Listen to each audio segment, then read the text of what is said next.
All right, let's go, man. Breaking down a brick this week is none other than Microsoft. Microsoft, man, is a corporation that develops, licenses, and supports software services, devices, and solutions. Worldwide, the company operates in 3 segments: productivity and business processes, intellectual crowd, and personal computing. Let's go a little further. I bet. So first thing we want to look at when we're looking at a company is the revenue growing year over year. Yes, Microsoft's revenue is growing year over year. We definitely love a company that is growing its revenue. That's growing its revenue but I want you to understand that growing revenue does not mean growing profits. Next, income growing. No, go back. All right, income growing year over year, net income. So that's lovely for us too, because it means the income coming, and that's good. It's grown over the last 5 years. Here's what I love: cash flow from operating activities. That is important for me. It is important for us as well to see a company that has the cash flow from its operating activities growing. It is important that we see a company that has the cash flow from operating activities growing. Next, free cash flow is positive for the last 5 years. That is a major plus. A major plus when we can have a company that is consistently growing the free cash flow. If you're a trapper, if you ever taken a Wall Street trapping course, this is something that we truly, truly look for. Next, gross margins. So listen, anytime a company is consistently growing its margins, we love that. Margins are supposed to grow. They're not supposed to go deficient. We want to see a company that consistently can grow its margins. And lastly, let's go into the earnings per share. The earnings per share has grown for the last 5 years, which tells us that the company is consistently adding to its balance sheets, is adding to its income statement, is adding to its growing investments. The company is growing financially, so we like that in all areas, not just operations. Let's go a little further. All right, so one of the things we look at right here is the ROIC is 26%. We love that. We love to see a company growing. So ROIC tells return on invested capital. It tells us that for every $1 a company put out, you're getting $26 back. I love a company with a high ROIC. That is one of those things for me with free cash flow that I love to see with a company. All right, let's go a little further. And here we go. We see the company, long-term equity, we see up. Debt is declining. I want y'all to pay attention to that. What we see is the debt is declining, and the cash and short-term investments are growing. So we like that. They have a current ratio, means the current ratio is something that's important for us because it tells us the short-term liabilities and the short-term assets. It means that the short-term assets are taking more than the short-term liabilities. We like that. Debt to EBITDA is good, 0.6. Interest coverage ratio is amazing. As a trapper, you know the ICR is one of the things that we pride ourselves on when we invest in a company. ICR, interest coverage ratio, tells us that a company has enough money to use its operational cash flow to pay off its debt. Remember that, ICR, we love that. And also servicing the debt, 2.4 ratio, we love it. We love a company that can use debt and then service the debt. We love a company that can use debt and then service the debt. All right, let's go a little further. All right, here we go, right? We see that the net income is increasing from a perspective of 28% year over year for the last 7 years. That's crazy. That's crazy. Now we just talking about company breakdown right here. Net income has increased 28% year over year for the last 7 years. That is a beautiful, beautiful statistic. Revenue has increased 12% year over year. We like that as well. We like that as well because we see the revenue is growing. That means the company is consistently bringing in revenue. I will say the CEOs that they bring into Microsoft, they have found it. They have figured it out. The CEOs they bring it, because for about 7 to 8 years, Microsoft was just trading sideways.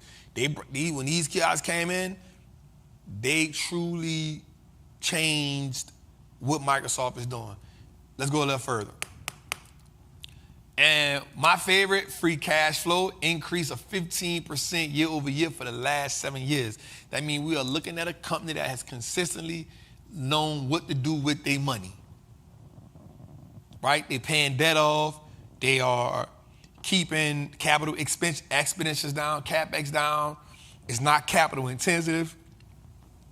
And the free cash flow is the money they have left over after they paying all debts and stuff. So we love a company that is strong in free cash flow. Let's go a little further. All right, and so let's break down the segments of how they're spending money, man. So the first, we see operating revenue by geographic region. We see that $100 billion is straight up in the United States, right? $100 billion, majority of their money, but not by a landslide, right? $100 billion coming in by the United States, 98.1 billion coming outside the United States. So it's not a big landslide, which tells us that we got a company that could go in any market, in any country, in any region and make money. That's good. That's good. All right, let's go a little further. Go back. All right, boom. Operating revenue by business. So the personal computing is 30%. The intelligent cloud is 75%. And the productivity and business process is 64%, 63 billion. So we see they make more money from the intelligent cloud. So the cloud is the bigger part of their business. And then the next part is the productive and business. And then we go here, operating revenue by region. We see that. Let's go a little further. All right, now we get into the specifics of it, right? Here's what I love to look at. I love to look at here, first of all, their earnings growth compared to their peers is good. But I like it right here. The debt level, Microsoft has more cash than total debt. That's always a plus. Microsoft has more cash than debt, total debt. That's a plus. So that means they have more cash on the books than short-term debt and long-term debt. I know this part may be a little boring, but this is breaking down a company. This is what breaking down a company looks like. A great person, when you start to break down a company and look at some of these things, these are the things that excite you. You feel me? These are the things that excite you when you see that a company has more cash than debt. When you see that Microsoft is reducing the debt to equity ratio, it has reduced from 97% to 24% in the last 5 years. These are the things that excite you.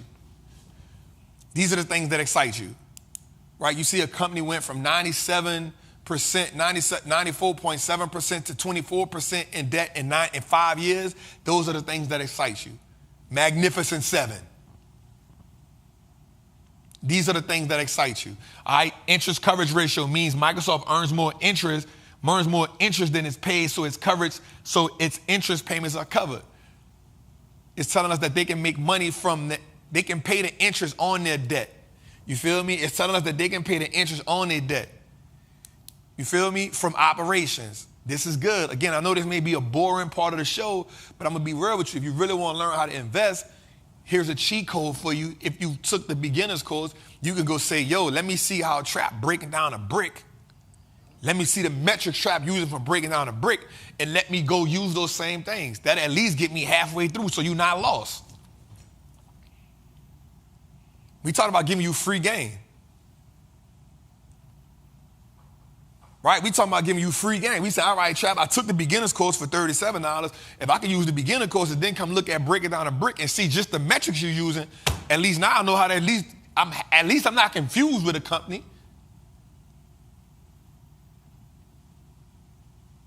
You feel me? So I know it, again, I know it may be boring. I know we laugh and stuff, but I always want to walk through this slow so you can see it.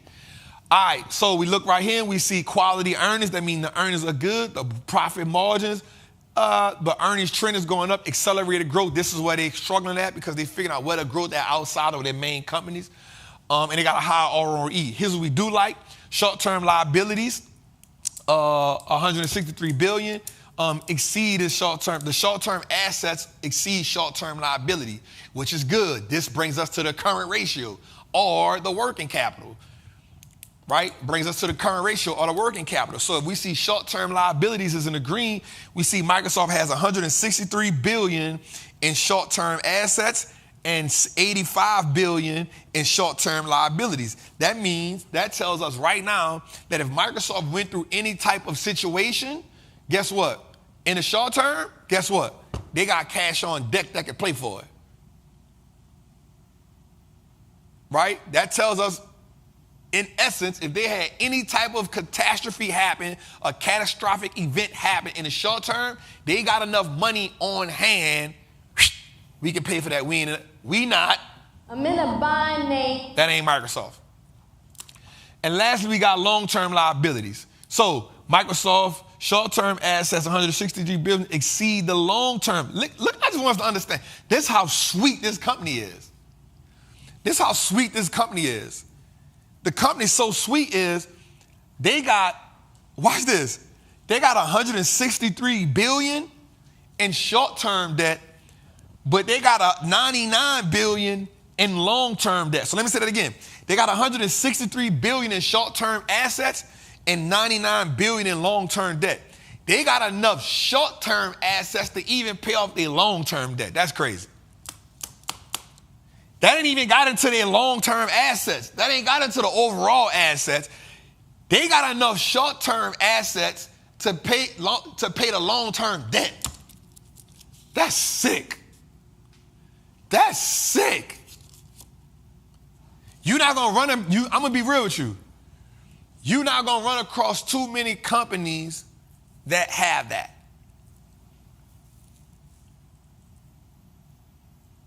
You know what I'm saying? Man, look at Jose. We got to just highlight this. Dude say, I'm not going to lie. Buddy charging me $25 to be in his group chat, and he ain't explaining nothing to me. I got to just keep coming to trap.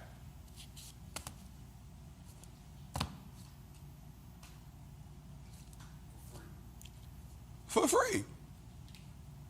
I mean, it may cost you 3 hours.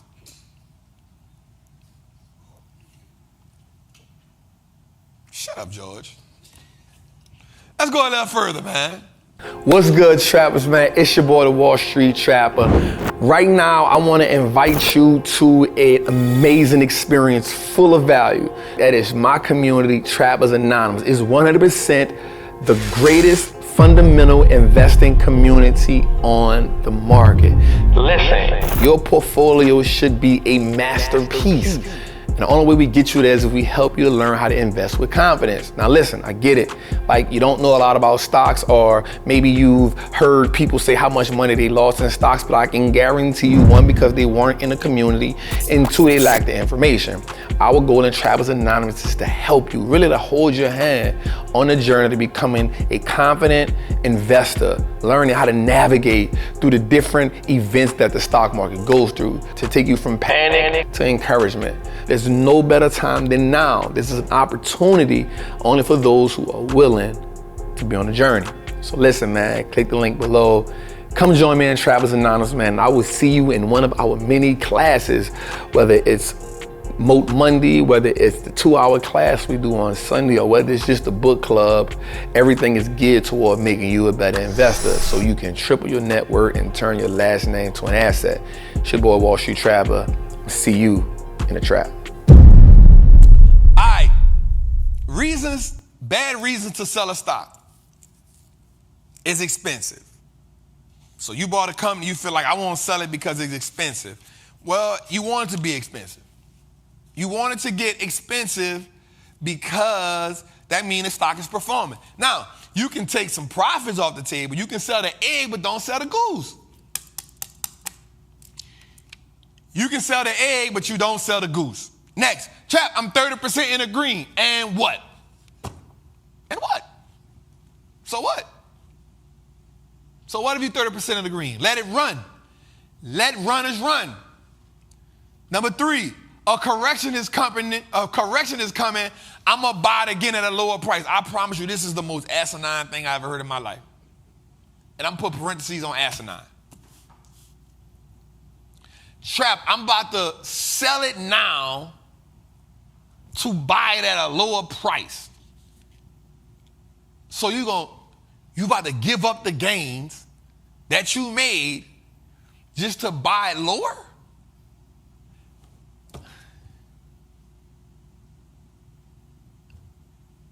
Why? Make that make sense to me. Make that make sense to me. Okay. Trap, the stock has gone up too much in a short amount of time. I want to sell it and re-enter it. Why? Why does that make sense? Stop selling the doggone stocks to, first of all, okay, let's talk about two different situations. If you're in an option play,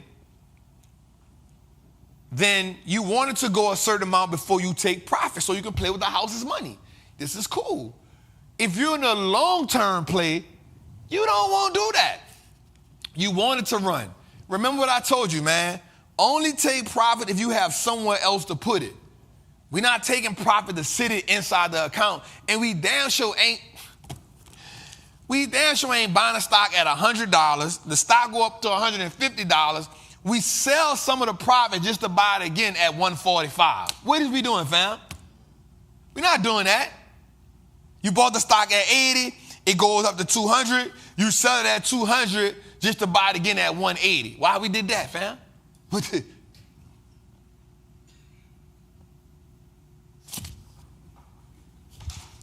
That don't make no sense to me. It don't make no sense. We only taking profit to go get in another position. You feel me? So here's how we take profit to go in another position. Let's say you bought a stock, you bought two stocks. You bought one of them at 100. You bought two stocks at $100. You did the research on it. For some reason, the market not rewarding one stock. So the stock that's at $100 goes down to $80. Cool. The stock that's at $100, the other stock at 100, stock A, goes up to $200. Boom. So the market is rewarding one in the moment. Guess what? You could take some position for that and put it in an $80 stock because it went down. You're not in a better position. But you're not selling a stock at 100 that went up to 200 just to buy it again at 175. You're not doing that. You're not doing that. Profits to positions. Profits to positions. Profits to positions. Again, stock A you bought at 100. Stock B you bought at 100. Stock A goes to 185. Stock B goes to $90. Cool. You say, all right, Chap, this done went up a lot in a short time. I'll take some shares, some profit, because that's free money that the market gave you. I'll take those profits and put it in the $90. Now I can bring my cost basis down. That's the game. The one that's $90, you buy it again because it's under 100. You now buy with the profits to bring your cost basis down. So now your cost basis on a $100 stock that you bought is now at 90. You're going to bring your cost basis down to about $97. That's cool, but guess what? That $3 is a difference.